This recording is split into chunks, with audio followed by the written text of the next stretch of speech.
سيدنا محمد وآله الطاهرين اللهم صل على محمد وآل محمد واللعنة الدائمة على أعدائهم أجمعين۔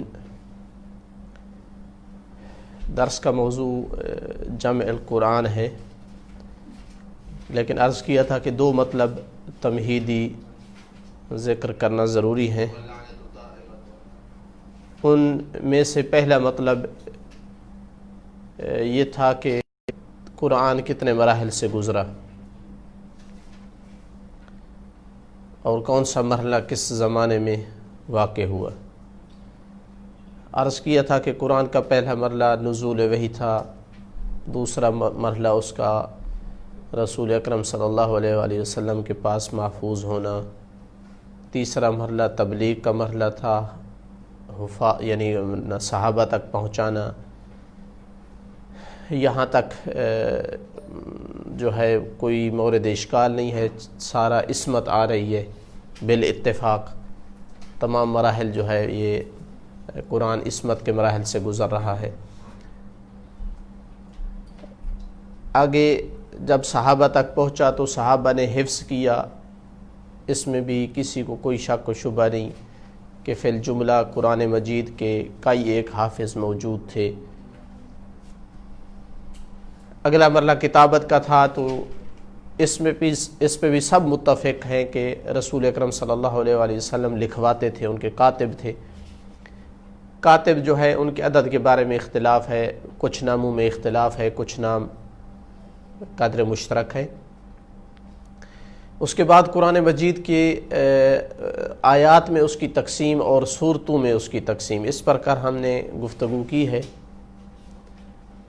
اور متعدد ادلہ ذکر کی ہے جو قطع کا موجب بنتی ہے کہ قرآن کی آیات میں تقسیم بندی اور قرآن کی سورتوں میں تقسیم، یعنی آیات کو سورتوں میں ڈیوائیڈ کرنا، یہ بھی اللہ کے حکم اور رسول خدا صلی اللہ علیہ وسلم کی جانب سے تھا۔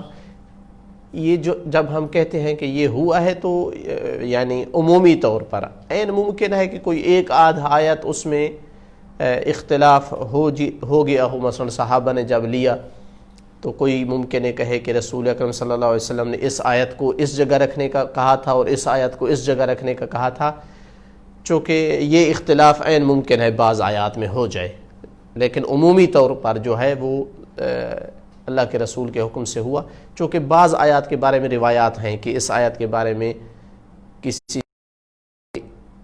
اس صورت میں رکھنی ہے اور بعض صحابہ نے کہا کہ اس صورت میں رکھنی ہے، اور یہیں سے آیات کے عدد میں بھی اختلاف ہو گیا۔ یہ جو آج کل معروف چل رہا ہے، یعنی خط جو چل رہا ہے طٰہٰ عثمانی کا، یہ معروف اب ہو گیا ہے، ورنہ جو زیادہ محققین جس طرف تھے وہ آیات کا عدد 6200 اور کچھ ہے۔ یہ جو 6666 ہے، جی 200 اور کچھ میں بھی اختلاف ہے، اس میں بھی 2-3 قول ہیں کہ 200 اور کتنی ہیں، تو زیادہ یہی تھا کہ 6200 اور کچھ آیات۔ یہ جو 6000 ہے یہ قول قوی قول نہیں ہے، لیکن ظاہراً اس لیے کہ اس کا آسان تھا اس کو حفظ کرنا، یاد کرنا، اور ایک تناسب تھا عدد میں، تو اس پر اتفاق کر لیا گیا کہ اسی کو ہی جاری کیا جائے۔ تو یہ اختلاف بھی یہیں سے پیدا ہوا کہ اللہ کے رسول نے کہاں رکنے کا کہا تھا۔ یہ پہچانتے تھے رسول اکرم صلی اللہ علیہ وسلم کے ٹھہراؤ سے کہ وہ تلاوت کے وقت کہاں رکتے ہیں، یہ آیت ہے۔ تو ہر کاتب جو ہے اس کی توجہ اور اس کا دھیان اور اس کے مطابق وہ کرتا تھا، تو اختلاف ہو گیا ان میں کہ بھائی مثلا یہ جو جملہ ہے یہ ایک آیت تھی یا 2 آیتیں تھیں، تو اس اختلاف سے جو ہے وہ یہ اختلاف پیدا ہوا کہ ٹوٹل عدد کتنا ہے، لیکن یہ اس پر اثر نہیں کرتا، اس مطلب پر کہ تقسیم تھی آیات کی طرف وہ رسول اللہ صلی اللہ علیہ وسلم کی طرف سے تھی، اور ان کو صورتوں میں تقسیم کرنا بھی انہی کی طرف سے تھا۔ اگلا مرحلہ جو آج بیان کرنا ہے وہ یہ ہے کہ صورتوں کی ترتیب کہاں سے تھی، کہ سورت فاتحہ پہلے رکھنی ہے، پھر بقرہ ہے، پھر اس طرح سے مثلاً، اور آخر پہ ناس ہے۔ یہ مطلب محل اختلاف ہے اہل سنت کے ہاں بھی اور شیعہ کے نزدیک بھی کہ یہ ترتیب توقیفی ہے، اللہ کے رسول نے یہ بتائی ہے، یا یہ صحابہ کا اجتہاد ہے۔ اس پر اتفاق کے بعد کہ یہ ترتیب نزولی نہیں ہے، اس پر اتفاق ہے کہ یہ ترتیب نزولی نہیں ہے، لیکن یہ اللہ کے رسول کی جانب سے تھی یا یہ صحابہ کے اجتہاد تھا ان کا۔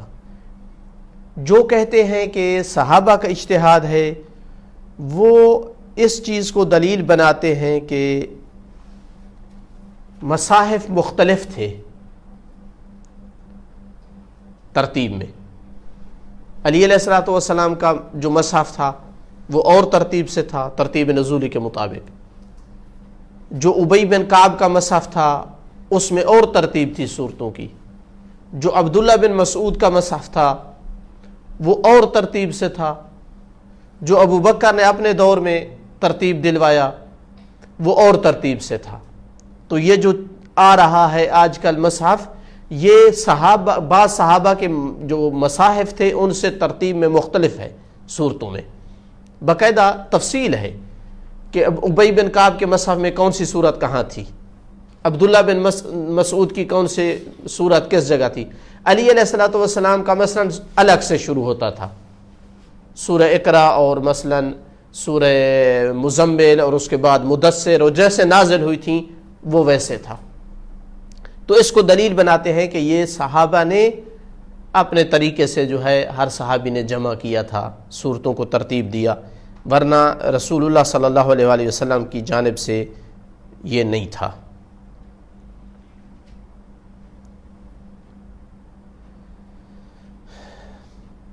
لیکن جو کہتے ہیں کہ نہیں یہ صورتوں کی ترتیب اللہ کے رسول کی جانب سے تھی، ان کی بھی کچھ ادلہ ہے، ان کی بھی کچھ وجہ ہے۔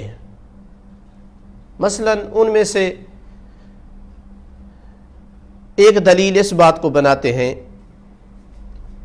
کہ اگر صحابہ کی ترتیب ہوتی، ہمارا اجتہاد ہوتا مسلمانوں کا، صحابیوں کا، تو ترتیب کچھ اور ہونی چاہیے تھی۔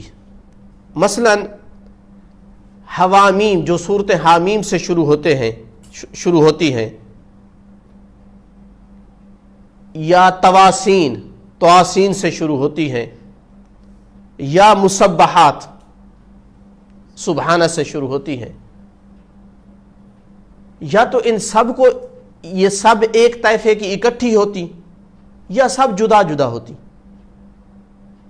جبکہ ہم دیکھتے ہیں کہ حوامیم مرتب ہیں، اکٹھی ہیں، سبع حوامیم، حامیم سے جو شروع ہوتی ہیں، لیکن تواسین اور مسبحات، تواسین سے، مسبحات جو سبحانہ کے مادے سے، یہ علیحدہ علیحدہ ہے۔ ایک دلیل اس بات کو بناتے ہیں۔ دوسری دلیل یہ پیش کرتے ہیں کہ اللہ کے رسول نے فرمایا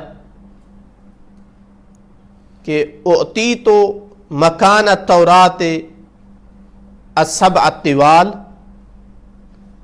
واعطیت مکان الزبور المئین ومکان الانجیل المثانی وفضلت بالمفصل۔ سورتوں کی 4 قسمیں بنائی ہیں اللہ کے رسول نے۔ سبع طوال، 7 لمبی لمبی، یہ اللہ نے مجھے تورات کی جگہ پہ دی ہے۔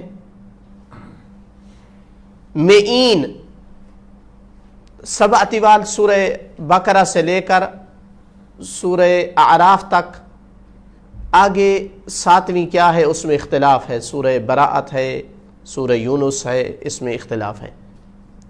مئین وہ صورتیں جو ان کے بعد ہیں جن کا عدد 100 سے زیادہ ہے آیات کا، ان کو مئین کہتے ہیں۔ چلو یہ مصطلحات بھی واضح ہوتی جائیں، یہ مئین کہلاتی ہیں اصطلاح میں۔ فرمایا کہ 7 طوال مجھے تورات کی جگہ اللہ نے دی، یہ جو مئین ہیں یہ مجھے زبور کی جگہ اللہ نے عطا کی۔ اور مسانی مجھے انجیل کی جگہ عطا کی۔ مسانی وہ صورتیں جو معین کے بعد ہیں کہ جن کی آیات 100 سے کم ہیں۔ مسانی ان کو کیوں کہا گیا؟ ایک وجہ اس کی یہ بتائی گئی کہ چونکہ ان سے چھوٹی ہیں، معین سے ان کو انسان بار بار پڑھتا ہے، یا اس وجہ سے کہ یہ ان کے بعد ہیں، معین کے بعد جو دوسری چیز ہو اس کو ثانی کہا جاتا ہے، یا چونکہ دوسری دفعہ پڑھتے ہیں ہم، تکرار کرتے ہیں، اس لیے ان کو مسانی کہا جاتا ہے۔ یہ اللہ نے مجھے انجیل کی جگہ دی۔ ان کے بعد والی صورتیں مفصل کہلاتی ہیں ناس تک، کہ جو ان مسانی کے بھی بعد ہیں۔ یہ کہاں سے شروع ہوتی ہے؟ بعض نے کہا حجرات سے شروع ہوتی ہے، یہ مفصل جو آخری قسم ہے، اور بعض نے کہا کہ سورہ رحمان سے شروع ہوتی ہے، کچھ اور بھی اقوال ہیں۔ یعنی آپ سمجھیں کہ 26-27 پارے کے بعد، 26 میں یا 27ویں پارے سے جو شروع ہوتی ہیں ناس تک، یہ مفصل ہو گئیں۔ ان سے پہلے مسانی ہیں، یہاں تک کہ جو 100 سے زیادہ عدد والی آیات صورتیں ہیں ان تک جب آئیں گے تو یہ معین ہوں گی، یہاں تک کہ آپ پہلی 7 صورتیں جو بڑی ہیں ان تک آئیں گے تو یہ سب اعتوال ہوں گی۔ کہا کہ یہ بتاتا ہے، یہ حدیث بتاتی ہے کہ اللہ کے رسول نے صورتوں کو ترتیب دے دیا تھا، تب ہی تو سب اعتوال کہہ رہے ہیں، تب ہی تو کہہ رہے ہیں کہ معین ہیں، اور پھر جو ہے وہ مسانی ہے، اور پھر جو ہے یہ اس ترتیب سے حدیث کا بیان کرنا، یہ تب ہی کوئی معنی رکھتا ہے کہ صورتیں اسی طرح ترتیب پا چکی تھی۔ ایک دوسری حدیث، یہ حدیث جو میں نے پہلے پڑھی ہے یہ مسند احمد میں بھی موجود ہے اور طبرانی نے اپنی معجم میں بھی لکھی ہے۔ اب جو حدیث پڑھ رہا ہوں بخاری میں موجود ہے، ابن مسعود سے یہ روایت ہے کہ سورت بنی اسرائیل اور سورہ کہف اور سورہ مریم، سورہ طٰہٰ، سورہ انبیاء، اللہ کے رسول نے فرمایا۔ اب یہ ساری صورتیں اسی ترتیب سے ہیں قرآن میں۔ فرمایا کہ انہن من العتاق الاول وہن تلادی، دونوں الفاظ غریب ہیں ہمارے لیے، بہت قلیل استعمال ہونے والے۔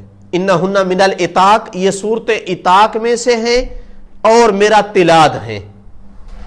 عتاق قدیم چیز، یا وہ چیز کہ جس کی بندے نے اصلاح کی ہو، جس کو سیٹ کیا ہو، مرتب کیا ہو، اور تلاد بھی اسی مال کو کہا جاتا ہے جس کی انسان اصلاح کر چکا ہو، ملتے جلتے معنی ہیں دونوں کے۔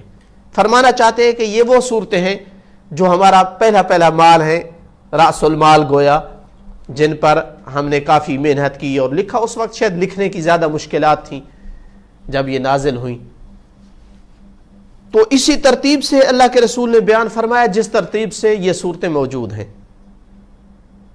تو یہ چند چیزیں، چونکہ ہمارا یہ ٹاپک نہیں ہے، یہ صرف تمہیدی گفتگو، آج کوشش ہے کہ ہم اپنے موضوع میں داخل ہوں۔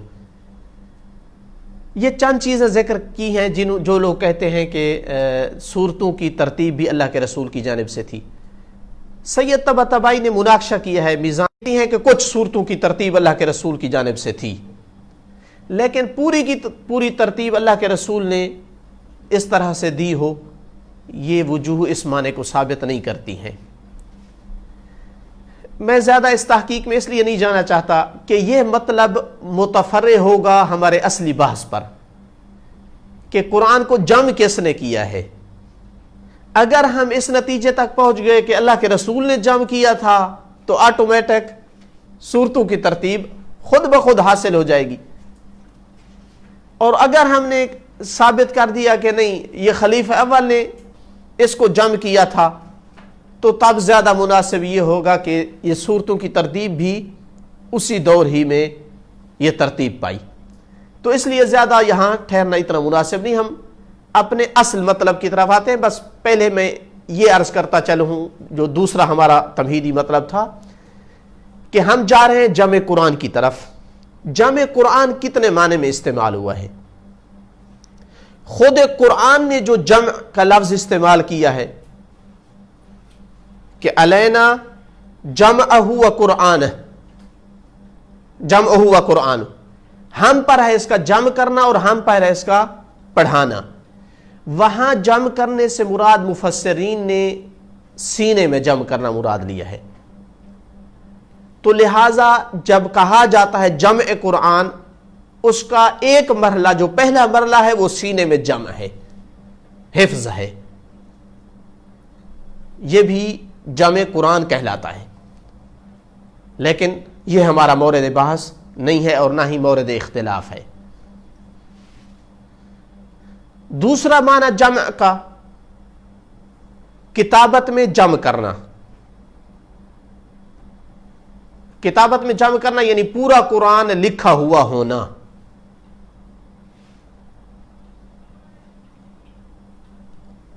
یہ ایک معنی ہے جمع کرنے کا، یعنی یہ دوسرا معنی ہو گیا۔ تیسرا معنی جمع کرنے کا لکھے ہوئے کو 2 جلدوں میں جمع کرنا، یہ بھی جمع قرآن ہے۔ ایک مثلا تحریر ہے، وہ اوراق میں لکھی پڑی ہے،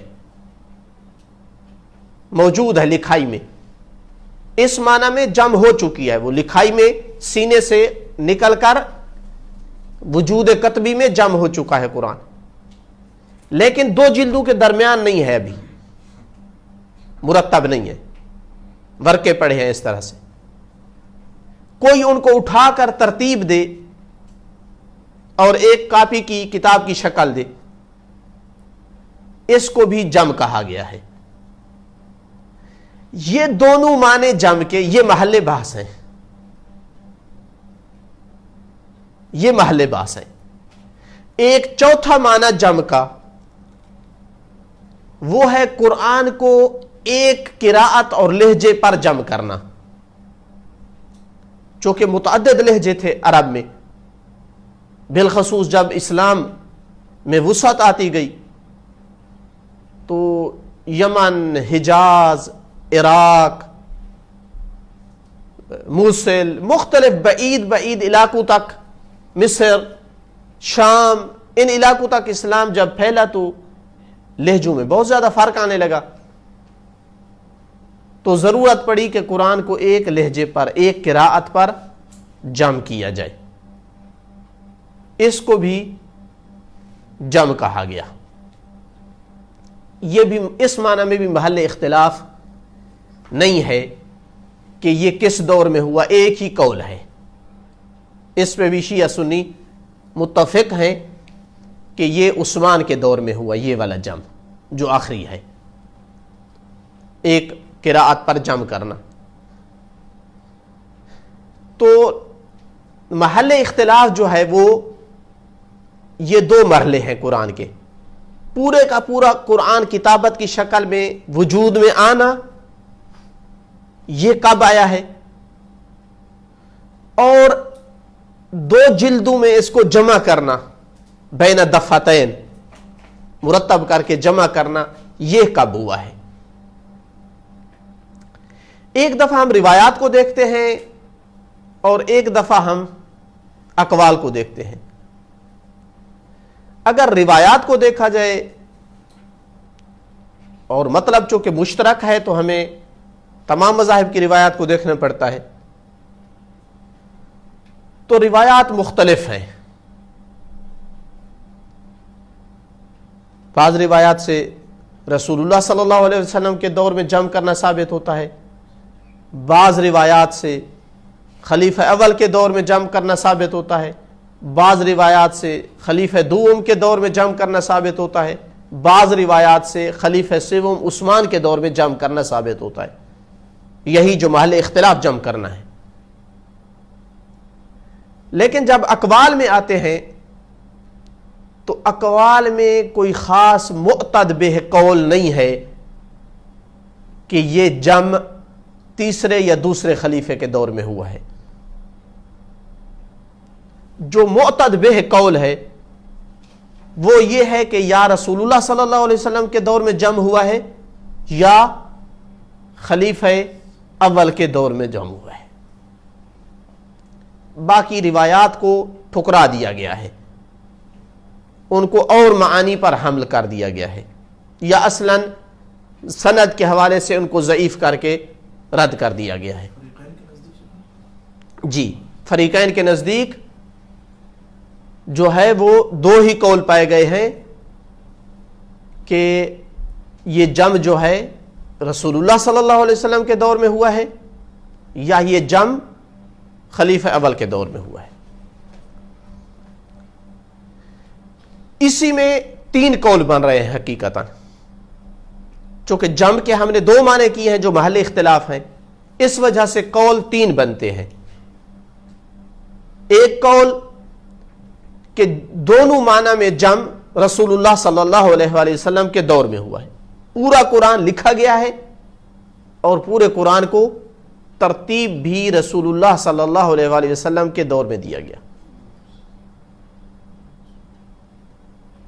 کون قائل ہے اس قول کا؟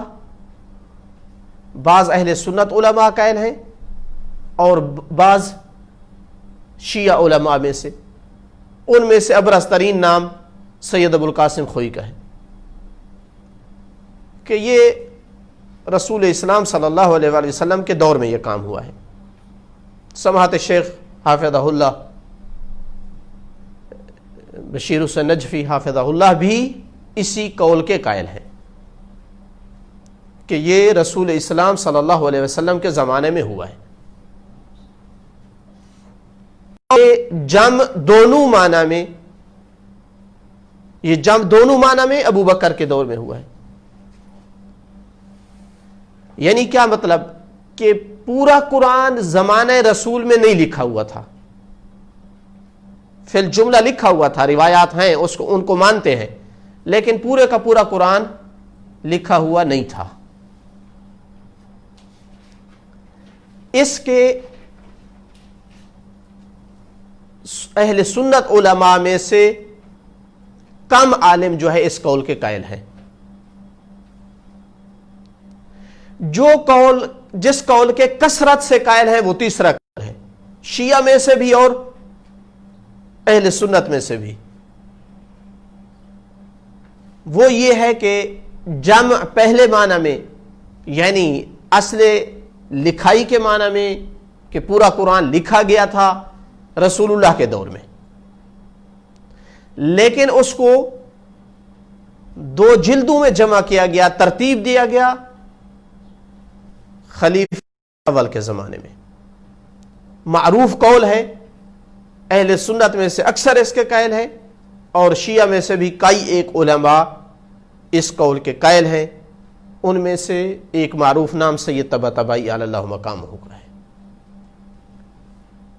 میزان میں وہ ان کی تعبیر ہے کہ اس بات میں کوئی اشکال نہیں ہے، یعنی جب نتیجہ نکالا ہے تو کہا کہ یہ جو ترتیب دیا گیا ہے اور دو جلدوں میں اس کو جمع کیا گیا ہے، اس میں کوئی اشکال نہیں ہے۔ یہاں پر میں ایک ملاحظہ انشاءاللہ بیان کرتا ہوں اور اس کے بعد ہم آتے ہیں ادلہ کی طرف اور ان سے مناقشہ۔ اگر ہم قائل ہوتے ہیں کہ دونوں طریقوں سے جمع رسول اللہ کے دور میں ہوا ہے تو پھر تو اصلا کوئی اشکال نہیں رہے گا، لیکن اگر ہم اس کے قائل ہوتے ہیں کہ جو مشہور قول ہے کہ اصل جو لکھائی میں قرآن لکھائی کی شکل میں وجود میں آیا ہے وہ رسول اللہ صلی اللہ علیہ وسلم کے دور میں آیا ہے، لیکن ترتیب خلیفہ اول کے دور میں آئی ہے، تو اس سے کتنا ایک یعنی بڑا کام ہم نسبت دے رہے ہیں خلیفہ اول کی طرف، یعنی کتنا ایک بہت بڑا انہوں نے کمال کر لیا اور کوئی بہت بڑا کارنامہ سر انجام دیا ہے۔ اگر ہم اس قول کے قائل ہوتے ہیں کہ قرآن سارا لکھا جا چکا تھا، یعنی مثلا ورقے سارے یہاں موجود ہیں، آپ نے اٹھا کر اس کو ترتیب دیا ہے اور دو جلد میں اس کو جمع کیا ہے، تو یہ کتنا اسلام اور مسلمانوں پر بڑا احسان ہوا ہے. یہ وہ جس طرح کہا جاتا ہے نا، امیر المومنین علیہ السلام کا ایک مقولہ ہے کہ دنیا جب کسی طرف متوجہ ہو جاتی ہے تو اس کے عیب بھی جو ہے وہ مدح اور سرائی کی جاتی ہے اس پر، اور جس سے رخ پھیر لیتی ہے تو اس کی اچھائیاں بھی دوسروں کی طرف نسبت دی جاتی ہے. تو یعنی جتنا ایک اس مسئلے کو پھر اٹھایا گیا ہے، جبکہ محققین علماء انشاءاللہ بیان کر رہے ہیں ہم، اہل سنت کے محققین علماء سیوطی جیسے علماء اسی قول کے قائل ہیں کہ سب کچھ لکھا جا چکا تھا، صرف اور صرف اس کو ترتیب دیا گیا. ہم شروع کرتے ہیں اس قول سے. 3 قول اب ہمارے سامنے ہیں، ہم نے اسی پر بحث کرنی ہے کہ ان میں سے صحیح قول کون سا ہے. سب سے پہلے اس قول کو لیتے ہیں کہ پورے کا پورا قرآن لکھائی کی شکل میں بھی خلیفہ اول کے دور میں آیا ہے، اور ترتیب بھی انہوں نے دیا ہے. کچھ لکھا ہوا تھا زمانے رسول میں، اور کچھ جو ہے وہ سینوں میں محفوظ تھا. اگر اس کو مانا جائے قول کو تو بہت بڑی خدمت بنتی ہے خلیفہ اول کی. انصاف ہو تو ماننا پڑے گا کہ بہت بڑی خدمت ہے، کیونکہ جو قرآن سینوں میں محفوظ تھا وہ حافظ جو ہی مرتے قرآن ہمارے ہاتھ سے چلا جاتا، کچھ ہمارے ہاتھ میں آتا اور کچھ چلا جاتا. اس قول پر کیا دلیل ہے؟ اس قول پر سب سے مہم دلیل صحیح بخاری کی روایت ہے. صحیح بخاری میں روایت وارد ہوئی ہے کہ جب یمامہ کی جنگ ہوئی، مسیلمہ کذاب دعوے نبوت کا یعنی کاذب، یہ سال یا اس سے کچھ عرصہ گزر چکا تھا زیادہ، یعنی خلافت کو. تو کیا ہوا، اس میں کم از کم 70 اور زیادہ سے زیادہ 700 قاری اور حاملین قرآن اور حافظ جو ہے وہ مارے گئے. اختلاف ہے روایات میں، 70 تھے 700 تھا، ان کے درمیان عدد تھا. تو وزیر اور مشیر تھے خلیفہ اول کے خلیفہ دوم، خلافت دلوانے سے لے کر خلافت چلانے تک اور پھر سنبھالنے تک. اس کو پریشانی ہوئی مسلمانوں کے بارے میں کہ قرآن کہاں جائے گا، قاری تو جا رہے ہیں، اتنے ایک جنگ میں مارے گئے، تو قرآن کو جمع کرنا چاہیے. انہیں مشورہ بہت اچھا لگا، کس کو چوائس کریں؟ زید بن ثابت کو، جوان ہے، کاتب وحی تھا، حافظہ اچھا ہے اس کا، قرآن کا حافظ بھی ہے، اور شاید اس کا اپنا بھی اس کے پاس لکھا ہوا تھا. اس کو بلایا. روایت کے لفظ یہ ہے کہ زید کہتا ہے کہ مجھے کسی پہاڑ کو سر کرنے کا آپ کہتے تو آسان تھا، مجھ سے یہ کام نہ لے. بڑے پس و پیش سے کام لیتا رہا، لیکن آخر کار خلیفہ دوم بننے والا، اس وقت تو خلیفہ دوم نہیں تھا، جس طرح اس نے خلیفہ اول کو قائل کر لیا تھا، آخر کار زید کو بھی قائل کرنے میں کامیاب رہا. کہتے ہیں پاکستان بنانے کی سوچ علامہ اقبال نے دی تھی، اور پھر قائد اعظم کا نام بھی انہوں نے تشخیص کیا تھا کہ یہ بندہ بنا سکتا ہے. تو خلیفہ دوم نے جو ہے صرف مشورہ نہیں دیا بلکہ مناسب بندہ بھی تلاش کر کے دیا اور اس کو قائل بھی کیا. تو زید کہتا ہے کہ کوئی الہی میرے دل میں کوئی رحمت آئی اس طرح کی کہ میں تیار ہو گیا. تو کیا طریقہ تھا؟ طریقہ کار یہ تھا کہ جب تک کوئی بندہ 2 شاہد لے کر کے نہ آئے اس وقت تک آیت کو قبول نہیں کرنا کہ یہ قرآن سے ہے۔ تو زید کہتا ہے کہ ہم نے عصب سے، لخاف سے، یہ جو میں نے کل عرض کیے ہیں جن چیزوں پر لکھا جاتا تھا، ان سے اور صدور رجال سے قرآن کو اکٹھا کیا۔ یہ جو تعبیر ہے یہ صدور رجال سے، اس سے سمجھا گیا کہ سارے کا سارا قرآن لکھا ہوا نہیں تھا۔ اس طرح کی یہ سب سے مہم روایت یہ ہے جو میں نے آپ کو خلاصہ عرض کیا ہے۔ اس طرح کی مختصر بھی کچھ روایات ہیں، اس سے چھوٹی ہیں لیکن اسی معنی میں ہے۔ یہ مین مبنی ہے، یعنی ان کا جو اس قول کے قائل ہیں۔ میں صرف آج 1-2 ملاحظہ بیان کروں گا، کل انشاءاللہ تفصیل سے، چونکہ اہم ترین یہی ہے اسی قول سے مناقشہ کرنا۔ دوسرے 2 قولوں میں انتہائی معمولی فرق ہے۔ سب سے پہلا مناقشہ یہ ہے اس قول پر کہ کیا رسول اکرم صلی اللہ علیہ وآلہ وسلم، اللہم صلی علی محمد حفاظ قرآن کے بارے میں خضر کی عمر رکھنے کے قائل تھے کہ یہ کبھی نہیں مرنے والے؟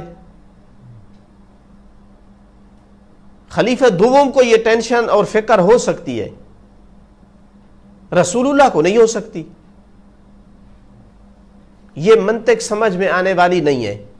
یہ قرآن کے بارے میں بھی وہی منطق ہے جو خلافت کے بارے میں تھی، وہاں بھی بعین ہی یہی تکرار کیا جاتا ہے کہ خلیفہ دوم کو اپنے بعد خلافت کی بہت ٹینشن تھی کہ کون امت کو سنبھالے گا، شورا بنیاد رکھنے کی ضرورت پڑی کہ یہ لوگ چنیں گے، لیکن رسول اسلام صلی اللہ علیہ وآلہ وسلم کو کوئی فکر نہیں تھی۔ تو ہم نے جس طرح وہاں کہا ہے کہ یہ چیز ہمارے عقل میں آنے والی نہیں ہے کہ کسی اسلامی مہم چیز بالخصوص جو سیکل ہو اس کی ٹینشن کسی اور کو ہو سکتی ہے لیکن رسول اسلام کو نہ ہو، جس طرح وہاں ہم نے کہا ہے ہم قبول نہیں کر سکتے، یہاں بھی ہم قبول نہیں کر سکتے۔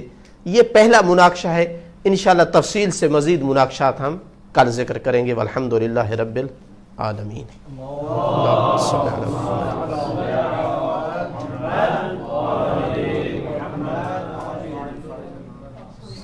احسن اللہ علیکم، حیاکم اللہ۔